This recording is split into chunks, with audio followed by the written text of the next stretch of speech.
मैया जालांनाय चिरां जिल्लानि जे रुनिकाटा रेन्ज अफिसनि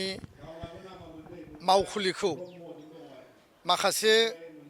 सुबुंफोरा बा पाब्लिक बिथांमोना फैनानै बेखौ गाग्लोबनाय लन्ड बन्द खालामनाय आरो बे अफिसाव जेसेबां माने प्रपार्टि दङमोन गारिनिफ्राय अफिसनिफ्राय बे जिखिनि सिलिंखार खालामबाय बेखौ नुनानै गोसोआव जोबोद दुखु मोनदों आरो गोथौयै आङो बे घटनाखौ सोंखारिदों। बे थासारिया मानो जाखो आरो मानो बेखौ कन्ट्रल खालामनो हायाखिसै आरो बेयाव रायजो राजाफोरा हिंसानि महर लानानै मा कारनाव गाग्लोबफैखो बिनि सायाव मोनसे स्पेशल आसाम सरकार आरो बिटिसि प्रशासननिफ्राय तदन्त मोनसे इनकुवेरि कमिटि बहायनांगौ जाहाथे घटनाया मानो बबेनिफ्राय जागायखो बोरै जाखो आरो बे घटनाया जानायनि उनाव जिखिनि थासारि बेयाव सोमजिबाय जोंनि गोजोन आरो जोंनि जि मोनसे जोंनि ओनसोलाव जि मोनसे थासारि सोलिबाय थादोंमोन बे हिंसानि थासारिया जानायनि उनाव सरकारि जिखिनि प्रपार्टिजों लोगोसे मानसिनि जिउ आरो सम्पतिनि खैफोद बे खैफोदखौ लाबोनायखौ जों नुदों। दा बेखायनो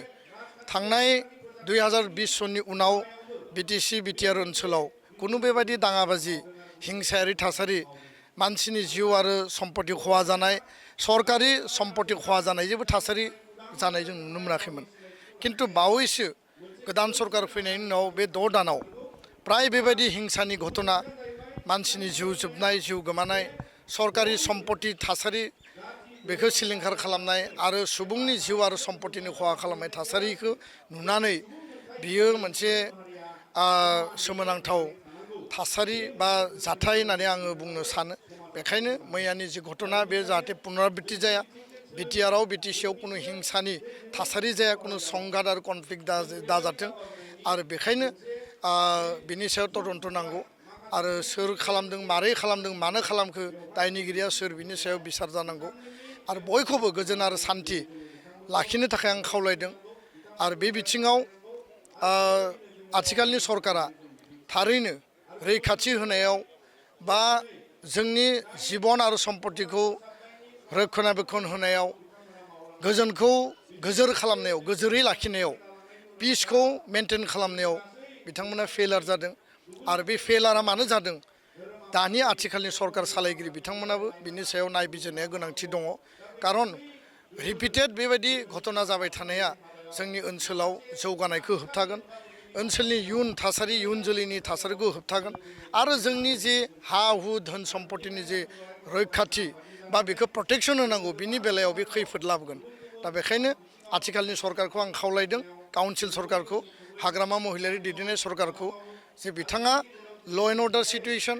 आरो पिस मेनटेन खालामनायाव जि फेलार जादों बे फेलारनि सायाव नायबिजिरनानै सरकारा दायित्व लानानै खामानि मावनांगौ। खोथाल' बुंबा जाया खामानिखौ बोरै मावगोन पिसखौ बोरै मेनटेन खालायगोन लामा दालां स्कुल कलेज बानायनाया जौगानायनि खामानि किन्तु जोंनि जिबन आरो सम्पतिनि निरापत्ता गैयाबा सरकारि सम्पतिनि जुदि निरापत्ता गैयाब्ला बेयाव जौगानायखौ लानानै जोङो सिमां नुगोन फारसेथिं जोंनि रैखाथियानो जेराव खैफोद गोनां जानानै फैगोन। बेनि फारसे गोथौयै नायबिजिरनांगौ आरो बे थासारिखौ आङो गोख्रोङै सोंखारिदों आरो गोजोनखौ मेनटेन खालामनो थाखाय गासै हारि माहारि गासै सुबुं बेयाव थानाय थागिबि बिथांमोनखौ आं खावलायदों। गोजोन्थों।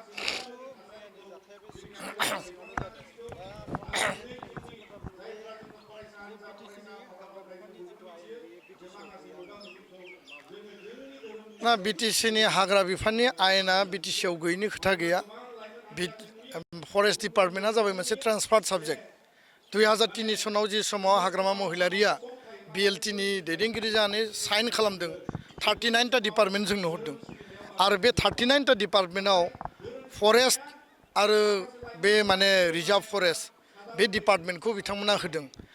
जिहेतु फरेस्ट डिपार्टमेन्टआ मोनसे कनकारेन्ट लिस्ट बियो भारत सरकारनियावबो थायो आसाम सरकारनियावबो थायो आरो काउन्सिलनियावबो दङ।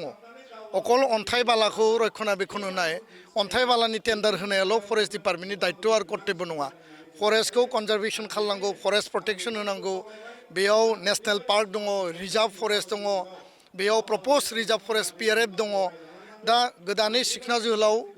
जोङो नेसनेल पार्क मोनबाय बेखौ प्रटेक्सन होनाया आथिखालनि सरकारनि दायित्व फरेस्ट डिपार्टमेन्टनि दायित्व हयथ' बिथांमोना डिपार्टमेन्टेलि माखासे खामानिखौ मावदों आं मावाखै होननानै बुङा आरो थांनाय समाव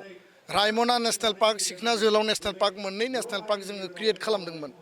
एबसुनिबो दाबिमोन आरो थांनाय समनि प्रमद बर' जि सरकार बे सरकारनि दाबि आरो खावलायनाय बायदि आसाम सरकार भारत सरकारा मोननै गोदान नेशनेल पार्क फोसावदोंमोन जुदिअ जोंनियाव मानास नेशनेल पार्कआ दंखायोमोन दा बेखौ प्रटेक्सन होनाय बेखौ रैखाथि होनाय बिनि बाफार जनाव रायजो जानाय सुबुंफोरखौ बुजाय आजायहै जाहाथे गोदानै फरेस्टआव एनक्ल'ज खालामा बा कुनु कारनाव फरेस्ट माने डेस्ट्रय जाया बेखौ बुंनाय रायलायनाय बुजायनाया फरेस्ट डिपार्टमेन्ट सरकारनि दायित्व हयथ' रायजो राजाजों आरो डिपार्टमेन्टजों जिखिनि आन्डारस्टेन्डिं जिखिनि बुजाबुजि जिखिनि बुजायनांगौमोन बेयाव जिखिनि एमिकेबल मोनसे समाधान सलुसन ओंखारनांगौमोन बे समाधान ओंखारनायाव बिथांमोननियाव भुल बुजाबुजि जादों कनफ्लिक्ट जादों आरो जायनि थाखाय मैयानि घटनाया जादों दा बेखायनो मालाबा जोंनियाव थासारि जायोब्ला हाग्रामा महिलारि बिथाङा बुङो जे माने ल' एन्ड अर्डारा आंनियाव गैया आङो बिनि गार्जेन नङा होननानै ल' एन्ड अर्डारा स्टेटनि साबजेक्ट खिन्थु काउन्सिलनि मुरब्बिया बिथाङानो आरो बेयाव जिखुनु ल' एन्ड अर्डार सिटुवेसन जायोबा काउन्सिला आसाम सरकारनिफ्राय स्पेसियेल फर्स स्पेसियेल माने नोङो जि प्रसासन बेखौ बिनाया बेखौ मेनटेन खालामनाया बिथांनि दायित्व बेयाव हगारना होनायनि बाथ्रा गैया मैयानि जाथाया जालांबाय फरेस्ट डिपार्टमेन्टनि अफिसखौ सावदों बिनि गारिखौ सावदों बिनि फुल रेसपन्सिबिलिटिया बिटिसि सरकारनि कारन बेयो बिटिसि बा बिटिआर सरकारनि बे प्रपार्टि आरो बिनि रेसपन्सिबिलिटिया बिथांनि बे डिपार्टमेन्टआ आंनियाव गैया होनना बुङोब्ला बोरै जानो डिपार्टमेन्टआ गावनियावनो दङ गावनो सालायगासिनो फरेस्टनि इएम दङ फरेस्टनि सिएइचडि दङ फरेस्टनि डिएफअ दङ रेन्जार दङ फरेस्ट गार्ड दङ बेयाव फरेस्टार 1 दङ दा बेयाव डिपार्टमेन्टआ आंनि नङा होनना बुङोब्ला बेखौ सोर बिसास खालामगोन दा बेखायनो अकल अन्थाइ बाला प्रटेक्सन होनाय अन्थाइ बालानिखौ रेभिनिउ लानायाल' फरेस्ट डिपार्टमेन्टनि दायित्व नङा हाग्राखौ संरैखा खालामनाय जोंनि सिक्स सिडुलखौ संरैखा खालामनाय गासै जाति जनगोष्ठीनि जिखिनि मोनथाय दङ आरो जेराव मोनथायखौ मोनो बेयाव होनांगौ जेराव मोनथायखौ मोना बिथांमोनखौ बुजाय आजाय बायजोआव लाबोनानै बिथांमोननि समाधान खालामनांगौआ बिथांमोननिनो दा बे बेलायाव जुदि बिथाङा घटना जानायनि उनाव दायित्व आं नङा होननानै खनफ्रोमबो बुङोब्ला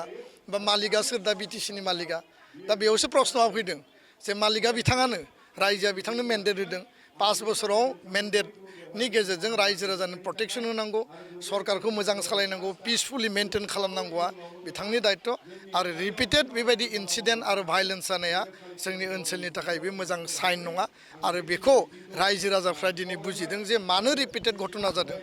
आरो मानो कन्ट्रल खालामनो हायाखै मानो पिसखौ मेनटेन खालामनो हायाखै आरो सोरनि गोरोन्थिनि थाखाय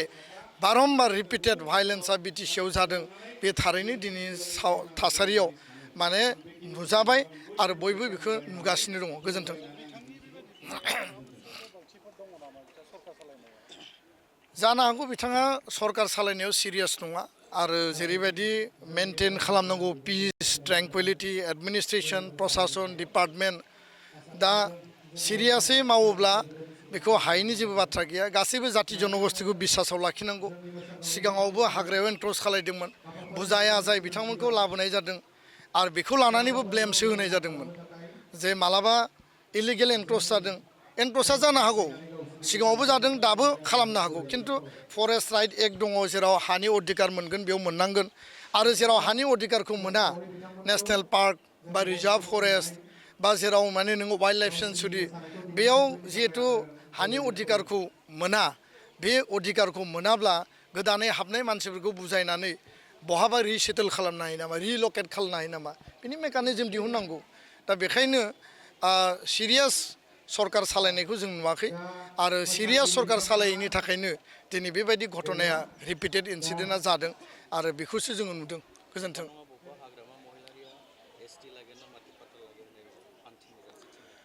ना बिसायख'थिनि समाव गोबां माखासे बाथ्राफोरखौ बुंदोंमोन बे कमिटमेन्टखौ बिथाङा मावफुंनो हायाखै आरो जाति जनगोष्ठीनो भुवा कमिटमेन्ट होनानै जि अबास्तब जि बास्तब कमिटमेन्ट बेखौ मावनानै हो आरो जिफोरा अबास्तब आनप्रेक्टिकेल बे आनप्रेक्टिकेल कमिटमेन्टखौ होनानै बिथाङा दिनै गावनि आथिङावनो रुवाखौ दानना लानाय बायदि नुदों दायो आङो सोंखारनो लुबैयाखै सोंखारनायनि सम नङा दा बेखायनो बास्तब खोथाखौसो आङो आंनि उपलब्धिनिफ्राय बे खोथाखौ फोरमायदों गोजोन्थों